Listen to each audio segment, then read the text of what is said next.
मनोबुद्ध्यहङ्कार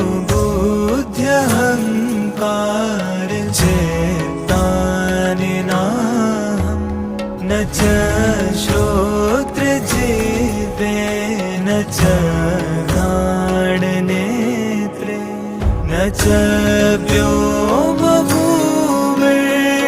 तेजो न वायुः चिदानन्दरूपः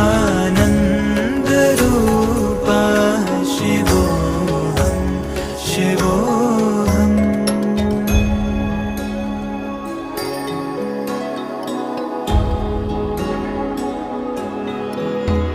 न च प्राणसंज्ञो न वै पञ्चवायुः न वा